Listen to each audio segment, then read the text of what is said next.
Masinamkele kwakho kwinkqubo yethu i-VOB Voice of the Bay. Igama lam ngu-Percy M. Lamani. Inkqubo yethu yanamhlanje kuba ke sijongenene nenyanga yabasebenzi. Bana abaninzi ndiqinisekile balindele lukhulu kakhulu kubasebenzi belizwe loMzantsi Afrika, kanti kwakhona kwanalo isebe lezabasebenzi kwanalo ingqesho. Namhlanje kwinkqubo yethu sizawujongana nemiba yabasebenzi inkqubo le yonke. Ndinaye kwinkqubo yethu uMr Matimba Justice Shiburi, yena ungupresident we-Public Servants Associations, PSA. Kanti kwakhona sibe naye umhlekazi umkhawuleli wamahlubi uGura Maleki, naye unguKhosatu Provincial Secretary apha kwiphondo leMpuma Kapa. Masikwamkele President uShiburi we-PSA kwinkqubo yethu VOB. Molo President. Molo tata, and then ithi thatha lexesha ndibulise kunkokeli yami uComrade Mkhawuleli, siphinde sibulisa nokubabukeli bakho emakhaya. Nkosi kakhulu President.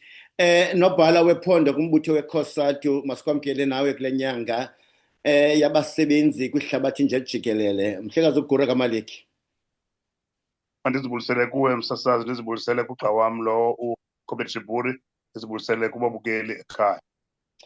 Kanti ke owona mcimbi endingathandayo into yokuba sibe kanti singaqala ngawo kwinkqubo yethu.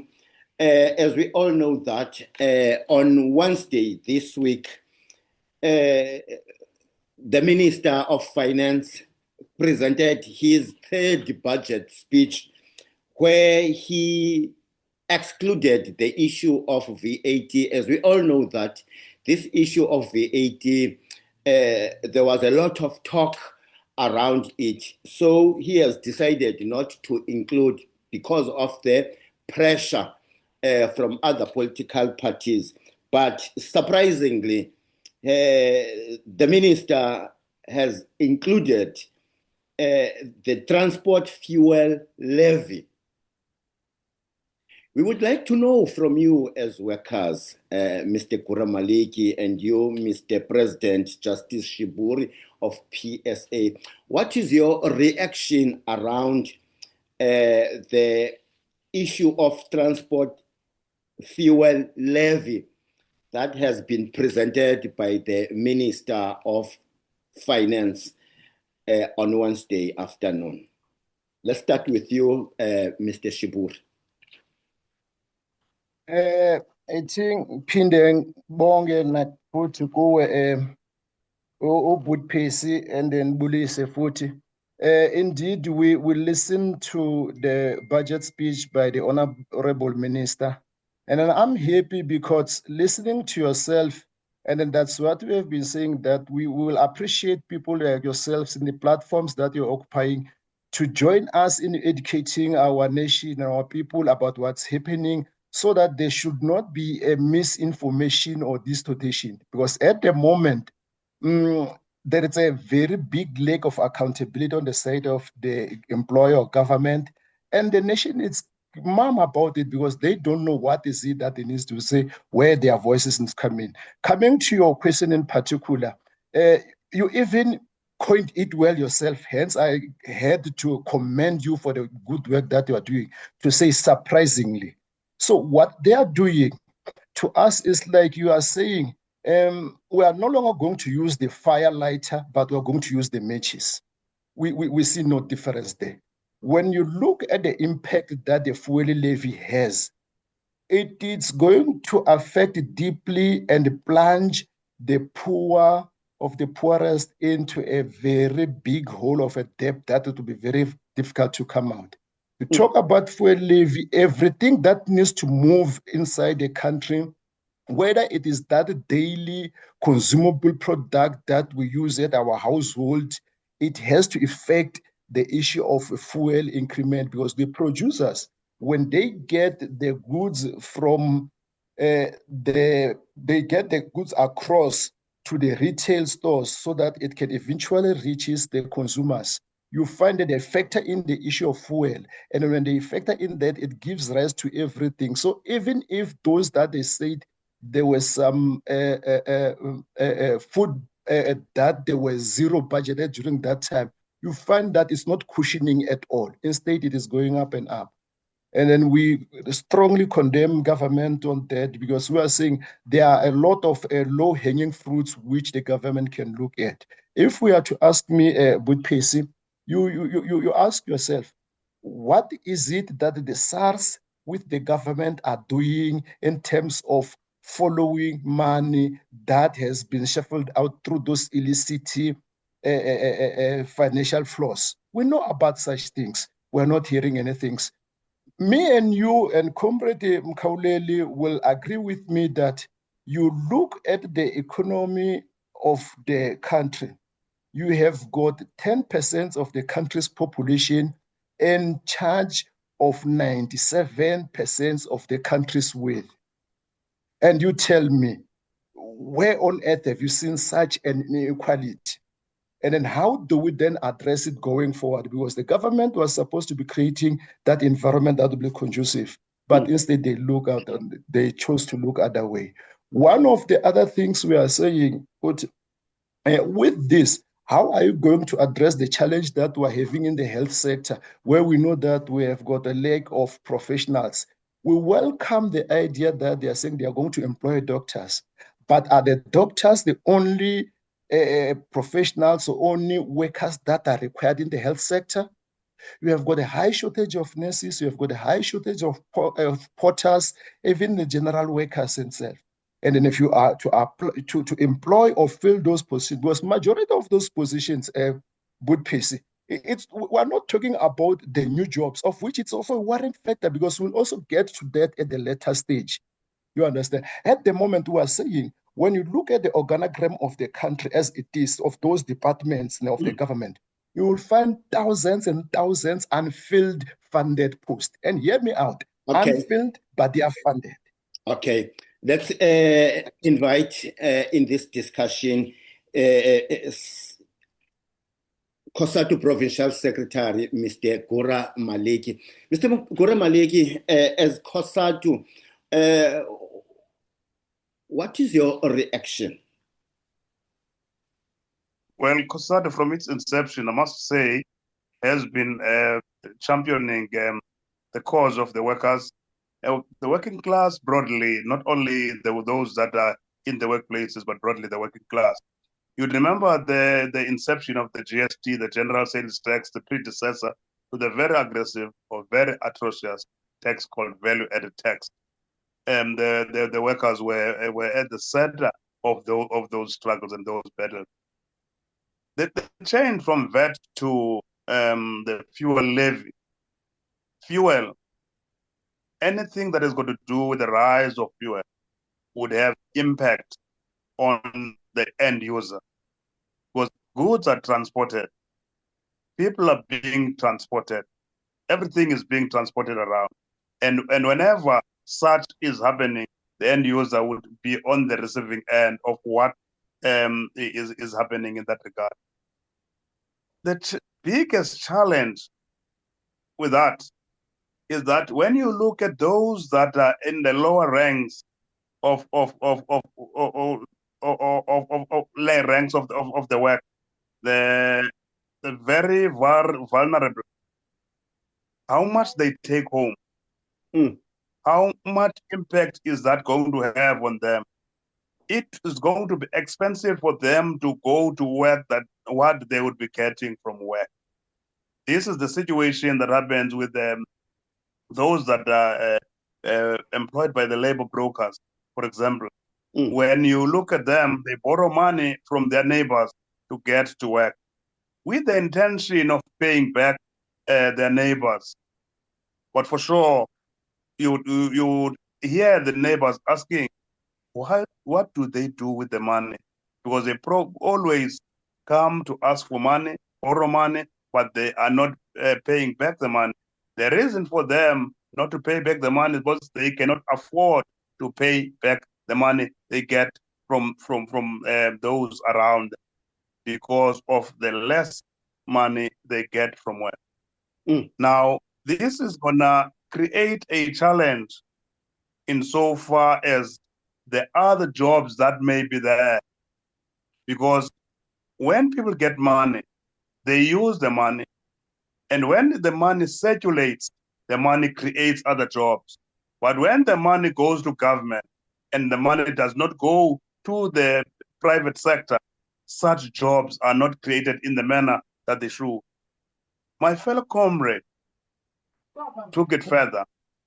It took it to the natural attrition that is taking place, where you find out that those jobs that have been lost through retrenchment, through retirement, those vacancies are not filled. And those are funded posts. Whatever government does, the private sector is watching. And the private sector is doing the same thing that government is doing. And I think this is a challenge that is presented by government insofar as putting more strain to those that are finding it very difficult to make ends meet. And I'm not saying those that are better off than those that are in the lowest levels of job, they can afford this, because the challenge is that when transport becomes costly, it impacts on everything, even for everyone. In his statement, the Minister of Finance has made it clear that this budget has nothing to do with austerity measures. Do you agree with him, Mr. Shiburi? Look, we are rejecting that in its entirety. I couldn't agree more with my comrade here, Comrade Mkhawulile, to say when you have got 10 rand being locked into your pocket, that 10 rand is not going to assist the economy. However, when that 10 rand gets into the circulation, it gets there. And then when I started, I was looking at the low hanging. And then he's saying it's not an austerity budget. But when you look at it, it's focusing on spending.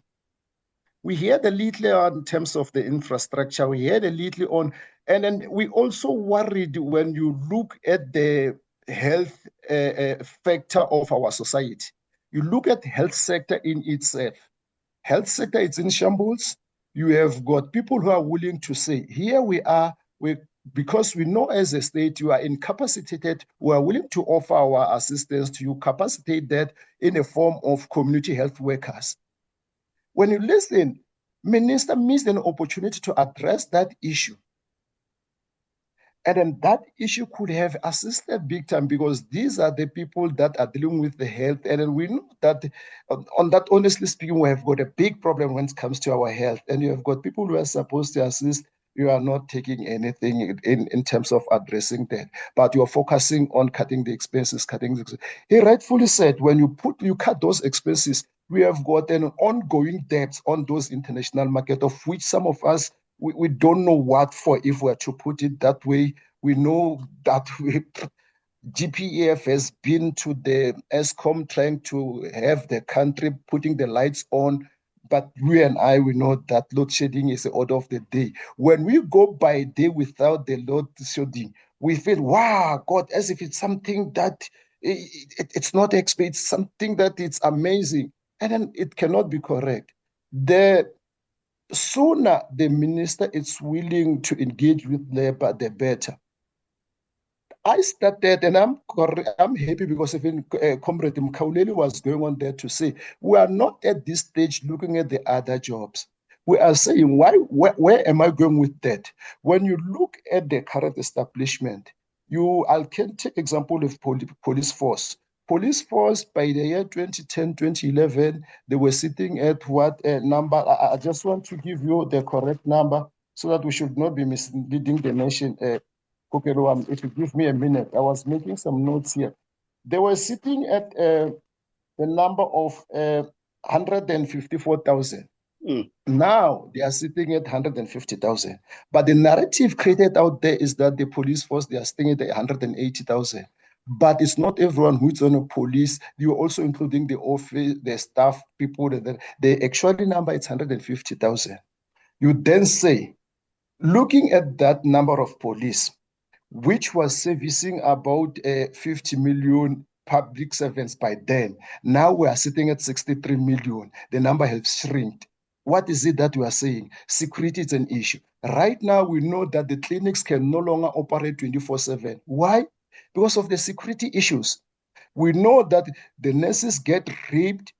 There's no protection from the state. We know that it even becoming more difficult, like it's saying, because during that time of the night when they were supposed to be operating, those on the shifts, transportation is scarce, public transport. That in itself, it simply means that the cost of the transport that they will manage to get during that time, it will be exorbitant compared to what it is right now.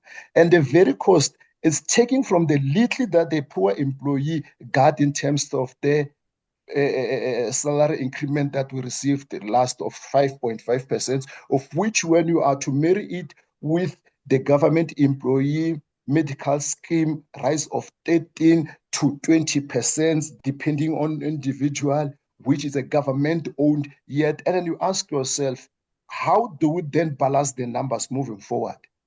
So indeed, the austerity is not assisting. What we are saying, let them fill those positions. By filling those positions, it's very easy. SARS will be happy, KID will be happy, because you will be having now extra 200,000 people that are contributing into KID in terms of paying that tax.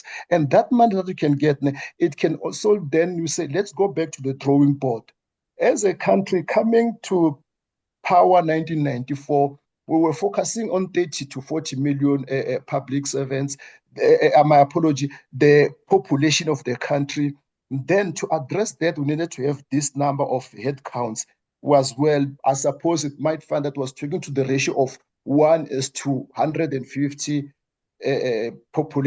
people within the country. Okay. But if you find that from that time, the number of the population has grown from 30 million to 63 million, but you then shrink the public service that's supposed to be servicing those people. What is it that you are saying? Okay. You are risking a lot of anxiety to those that are already in the public space. You are pushing them to a lot of unhealthy situations because they cannot cope, a lot of stress and necessary. And you are also causing discourse between those public servants and the communities, because you need to understand one thing, Buthphesi. As a public servant, we are not robots that when we are at work, we are public servants. When we leave those offices, we get home with nobodies. We are also community members. So these people that needs our service are our own people. And then we are creating that animosity between us and them as if we are not willing to service them. Yet you are the one who is not capacitating the state in order to render the service that the nation is looking forward. Let's give Mr. Kuramaleki his opportunity to respond on behalf of COSATU in the Eastern Cape about the statement made by the finance minister that this budget, people must just relax. This budget has nothing to do with austerity measures. Well, our reflection would be, you cannot fool old birds with chaff, because they can make a distinction between chaff and maize, even if it's not verbally pronounced insofar as austerity measures. But when you cut on social spending, those are austerity measures. When you say there must be belt tightening insofar as issues as services that are rendered by government, this is what we talk of when we talk of the whole question of austerity measures. The challenge that you're going to get is the more strain on the public service. When there's less money spent on it, when there's much that is expected. Government is the biggest single employer, and the recipient of those services, are, like my comrade is saying, they are going to be at loggerheads with the workers. Because when you get to a clinic, or let's say when you go to a hospital, and you get a nurse being sent from pillar to post, for sure, even the expression on the face is going to tell you that this person is under strain. in terms of the expectations of the patient and what the nursing staff can be able to perform.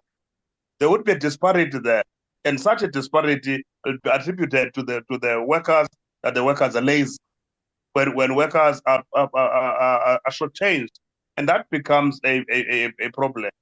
If there's less people that are employed there,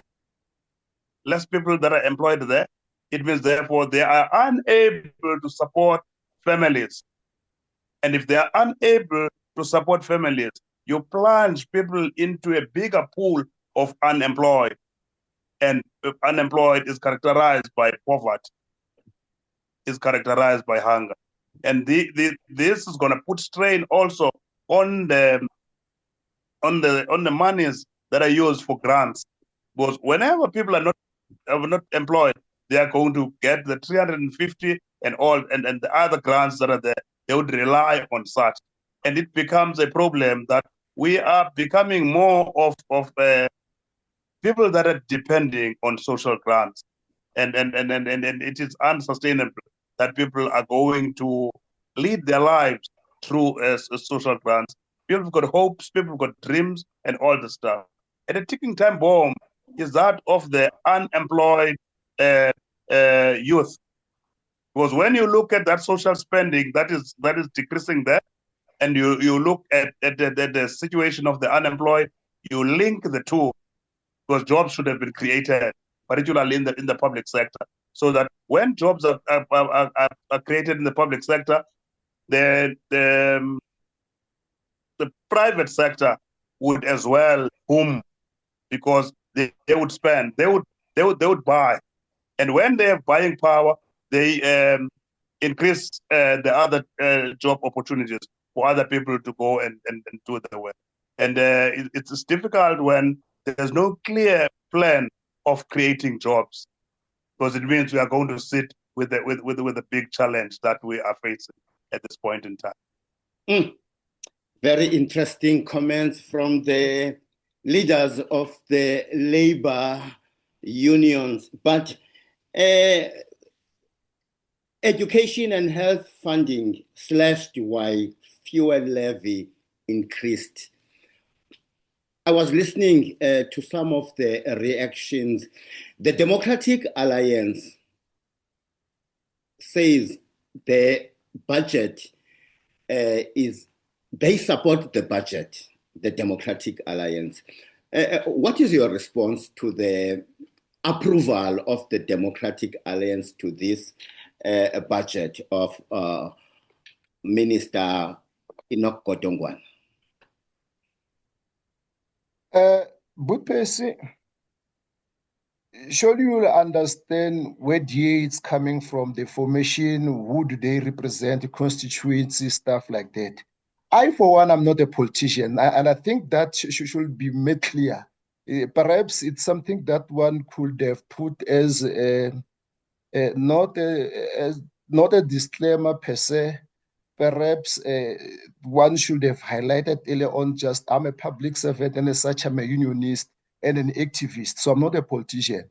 But we cannot be naive to say that we're not alive to the reality. We don't see what's happening to our country, what's happening in our society. We need to have a political understanding, even if we're not politicians. As a labor leaders, we need to have a political understanding because that's the space that we need to operate within, because it helps to get the country going. We know they have been always saying that the public servant is bloated, and we're asking in which sense. We couldn't get answers. Funny enough, some of those and their friends, when they gather to what they are having today, I don't know what they call, but I hear they call it the GNU, Government of National Unity. I'm not interested in getting there. I don't have an appetite. But what I'm saying here is, when they get into that arrangement, you find a situation whereby now the cabinet is no longer this number of having only 10 warm bodies. Now it has moved to 20 warm bodies or 16 because needed to accommodate others. Okay. For the first time, we've got only 2 minutes before we go for a commercial ad break. Mr. Shiburi, allow me to afford Mr. Maleki to make use of these remaining minutes so that we can go to a commercial ad break. Mr. Maleki. Well, the DA represents not the interest of the workers. For sure, it represents the interest of the bosses. And whenever the interest of the workers are at stake, workers would rise, and the working class would talk to those issues. And DA, when you look at the budget, it favors them because what they want to do, they want to privatize. When you cut down on social spending, you are going to go for private. And for sure, if you privatize, people are pushed to get those services at the cost, they will be ready to render such services to the people at the cost. When jobs are less, and you match that with privatization, it means people are going to struggle. It is not going to be on the basis of the needs, but it will be the basis of affordability. Most of the people are not going to afford.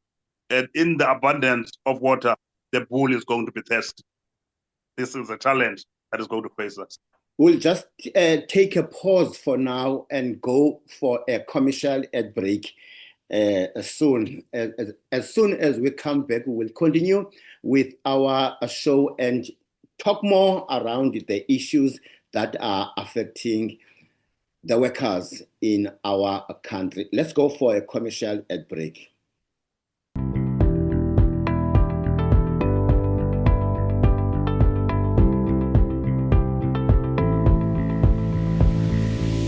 Khona evenkleni sisekunye nazo inkokheli zethu Mr. Matimba Justice Shiburi yena ungupresident wayo iPSA kanti ke sibe kunye naye unobhala wabasebenzi kumbutho weCOSATU Mhlekazi Gura into kaMaleki. Masinamkele kwakho kwinkqubo yethu iVOP Voice of the Bay kule nyanga yabasebenzi zinkokheli. Mhlekazi Maleki khawusamkele nawe Mhlekazi Shiburi. Siyabulala, thank you so much. Leaders, there are a number of things that we would like to talk about. Let's look at the theme for Workers' Day for 2025. Together, we can do more. That is the theme for this year's Workers' Month. How possible it is for an employer and an employee in a South African context to work together and do more? Thank you so much, Budpesi. You see, the beauty of South Africa is that when they started, those that they were in the leadership, they created a lot of platforms, certain forums like policies.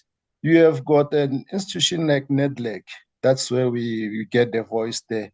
You have got the bargaining chambers, the forum bargaining councils. Those are ideal. They're all good and well. But in reality, there's no one paying attention to this, because if you listen to both myself and Comrade Mkhawuleli, we never had a chat. I don't even have his number, and I can tell you he doesn't have my number. But if you listen to us, we are all talking the same language. That simply means that if indeed those platforms were created to do justice to this country, we can indeed do that. Because with us, we're saying this thing, they are going the same, working together, but we are saying our call is for dignity, fairness, and justice, and social justice. Because if we have got those issues, we can work together. But right now, there is no political will from their side. Not that the resources are not there. I give you examples, Budpesi. Those are very typical, and surely you understand with me. Not long ago, Gauteng, we had 2 consecutive incidents where Tembisa Hospital caught fire. We as a PSA, we have been making a lot of noise. We requested the inspectors from Department of Employment and Labor to be sent there to check. What was coming out is that they were found wanting when it comes to compliance in terms of occupational health and safety. And we are saying the healthy, it's a natural born right. And then the safety compliance, it is a constitutional right of those people. The very same government, they got together, created policies, legislatives. They got what they call Occupational Health and Safety Act. It is talking about regulation number 8, where they are saying employer has got the responsibility to create an environment that is hazardous free. But that is not happening. People are dying of those hospitals. So we are sitting on those different chambers, presenting our numbers to say in this department, we are short-staffed by this.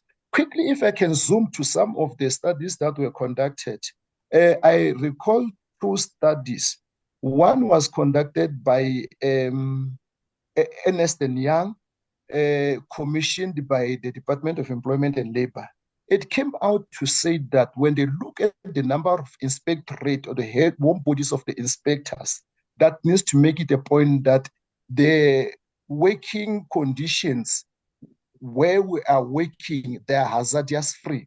They say when you look at the number of inspectors we're having in the country, even if we are to take them, put them or place them in a country like Malawi, they cannot, because Malawi is too small. But if they cannot cope with providing those services in a small country like Malawi, what more with us? They are not saying anything about that. And then we are saying, as organized labor, fill on these gaps. Once you close these gaps, then we can start moving along. And we have been saying all along that when money is in circulation, it will then boost the economy and create more. And then that's the missing link. And when you listen to the budget again, good person, it really missed an opportunity to address the funding needs for essential public services like your health sector, your education, as well as your social grant. And we know with a high rate of unemployment, which is showing at above 37% now of our country, if we are not addressing that, what are we doing? We are a ticking bomb waiting to explode any time. And then our youth cannot take it any longer, I can tell you. Before we went on break, Comrade Mkhawule spoke about when we were on the issue of DA's comment in them accepting this budget. Hit spot on that one, because that's not working in their favor. That which will work in their favor is when the public servants' responsibility of servicing the public is being outsourced. They are taking a joy on that one because that's what the masters want. But they never refuse to take second deputy positions in the cabinet to say you cannot have got 2 deputy ministers, whereas if the minister is absent in a work, the DG is the one that's running the department. And you ask yourself, why are they in support of this? But that which is pro workers, they are very much vocal to say they are not going to support. And this is anti-workers and it's anti-developmental state. And I can tell you, they don't have any intention of developing the state. They don't, not at all. Mr. Maleki, thank you very much. Thank you very much, Mr. Shiburi. Mr. Maleki, once again, working together, we can do more. Do you think a collaboration between an employer and an employee can produce positive outcomes for workers and the nation at large? Your take on that? Well, firstly, what underpins the working relationship? It is based on what? Is it based on the fair principles in terms of the employment relationship, where there's no junior, there's no senior in terms of that arrangement? Does it take into account or factor into the equation decent work? These are the issues that we must ask ourselves so that we understand in whose interest would that be that to do more? More of what? For who? These are the questions we need to ask. For sure, if you look at the relationship that we have at the NEDLAC level, government is the biggest single employer. Government plays a dual role when it's there. It plays the part of government, but also plays the part of being an employer, the biggest single employer that we have. So it plays a dual role. Now, if workers, that which they should be getting, are not getting in the manner that they should be getting, that relationship would not be working in the best interest of the workers. So workers would agree with whatever that would be discussed if at the end of the day, it is not going to be done at the expense of the workers. If you want to exploit the workers more because you want to do more, workers are not going to say, derive joy from that, and workers are not going to agree with you on that one. And at the end of the day, you'd say, no, workers are not cooperating. Yet it is what you want to see happening that which is not allowed by the workers. Workers would use every right that there is for them in terms of defending themselves, in terms of advancing their interests. And when workers advance their interests, they're not advancing their interests for their own sake.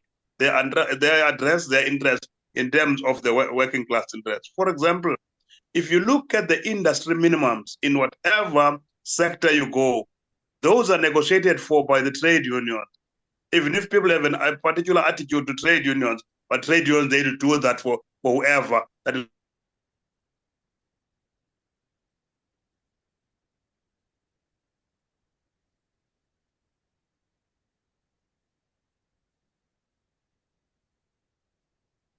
Sisekunye Mhlekazi uMaleki.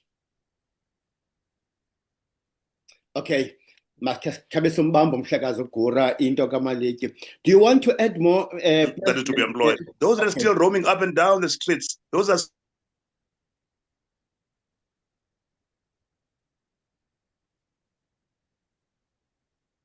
seemingly we are experiencing some network challenges with Secretary of COSATU, Mr. Gura Maleki. President Chiburu, would you want to add something on what we are talking about? Very true.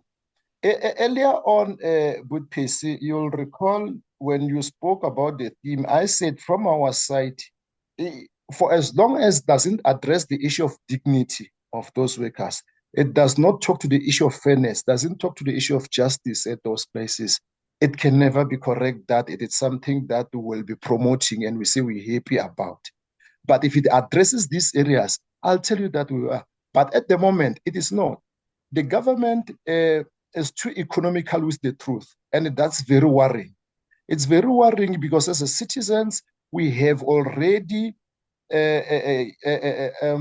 given up our rights to the government, hoping that the politicians will be doing these things. So they do as they please instead of them running our country because they are there on our behalf. That should be understood. And it's not happening. If I'm to give an example, you look at your transportation sector, how many jobs have been shredded. You look at them now.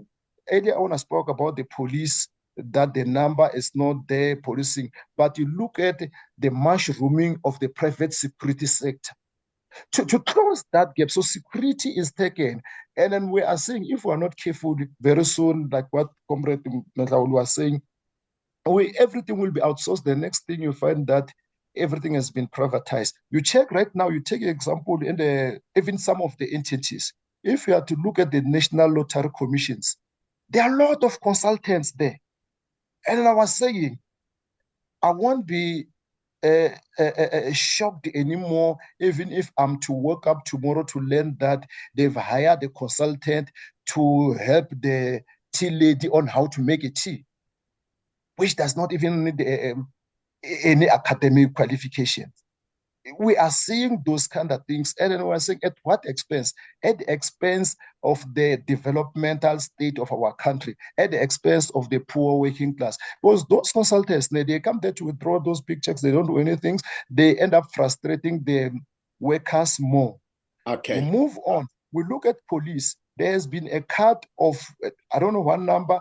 KZN, we have been told the teachers are being cut by 19,000, whereas we find new communities are being established, meaning that there's a growth, there is a need for more schools. But when these communities grow, you cut those that's supposed to work on it. What is it that you are saying? Are you not taking us back to a situation whereby we have got one educator having to face almost 40 learners within the class? And the next thing you say, our teachers are lazy. And the parents, they don't even look at this. The parents, they say these teachers are. So we have got that disjuncture I was talking about earlier on. And it's something that is being pushed through to us that we're not aware of.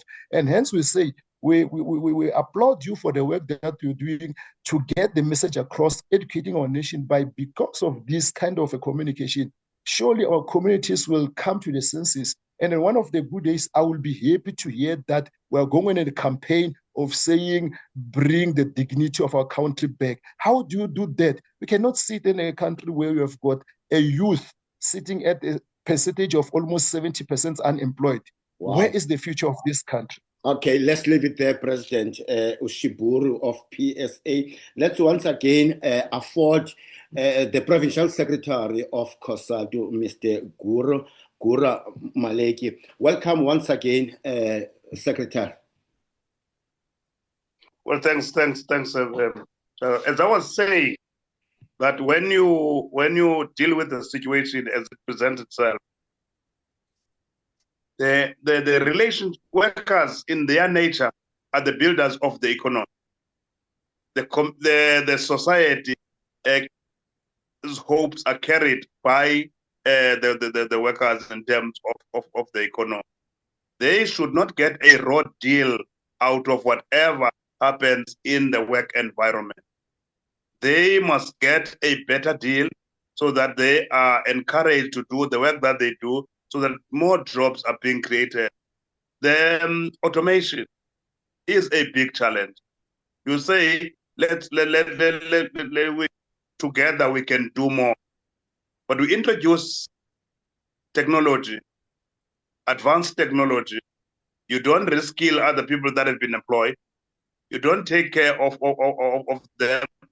When they are retrenched, there's no plan for them to continue being part of the economy, in the mainstream of the economy, so that they can do other jobs. For example, in some cases, when the workers are being retrenched, some of the work that they were doing there, they would do at a very small scale, so that they can grow up, be a small Anyana company that would subcontract to the main company. These are the issues that should be looked into when workers are.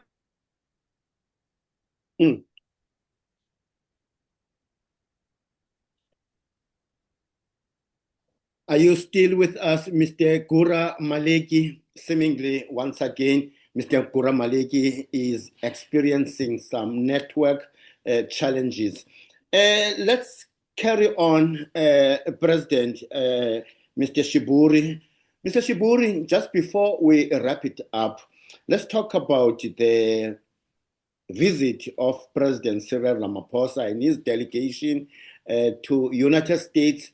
And in my understanding, I think the most important issue around his visit is to strengthen the working relations between the two countries and to make it a point that there is a trade between these two countries, the trade that will also benefit the working class in both countries. Your take on his working visit in the US? It's very much worrying. It's worrying in the sense that we are simply telling Trump that we are not a sovereign state as we should be. We will always bow down to him, and it does as he pleases. Trump has got ambassadors in South Africa. Trump decided to listen to those racist people who have got no interest for this country when they ran to him and made all sort of nonsense that he never even bothered to check whether there is any truth on that or what.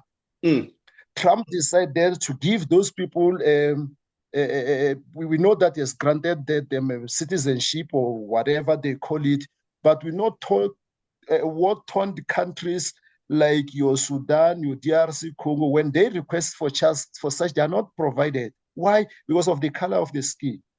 And then here you have got someone that made it clear that because of we want to be in charge of our own affairs, he decides to withdraw your deal like AGOA, withdraw your spending on those pharmacies, on those HIV/AIDS programs, and then you ask yourself, at what end? And then I'm saying, perhaps it can be of an advantage for us to start and I'm not talking about President. I said with President Ramaphosa, we are very much disappointed that because I don't think we need to suck up to these people. If indeed there is a need to talk, and then he even threatened that he's not even to come to the G20 summit that's coming to our country, yet you're still going and bow down to such a, and it's very reckless, the gentleman who talks. And then it makes no sense. Our ambassador in America was chased like a dog for making the fake comments that he made under the administration of Trump.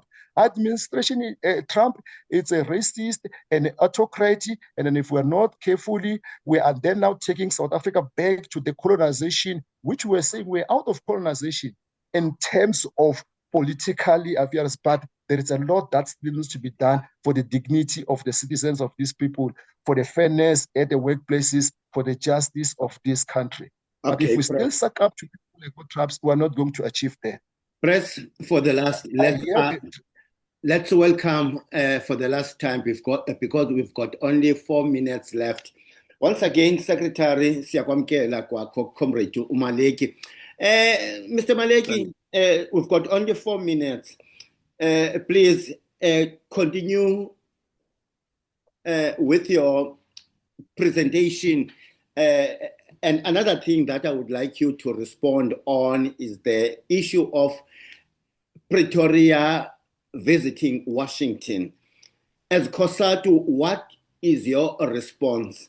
Because President Cyril Ramaphosa, according to his statement, one of the issues for this visit to the US is to strengthening economic relations with the United States of America, whereby the investors from both countries will work together for the sake of the economy and for the benefit of the workers. Your take on that before we wrap it up. Well, I must say that trade relationships are very, very important. In the reckless manner that President of America is handling issues, he should not be emulated. We should be sober in terms of dealing with those issues. We should not be guided by emotion.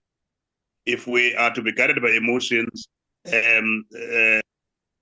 hell may break loose in terms of the challenges of our economy, and coupled with what would be if such a space would not be handled in a proper manner. I'm not suggesting we are not suggesting by any margin that when President Cyril Ramaphosa goes there, he should go there with the cap in the hand.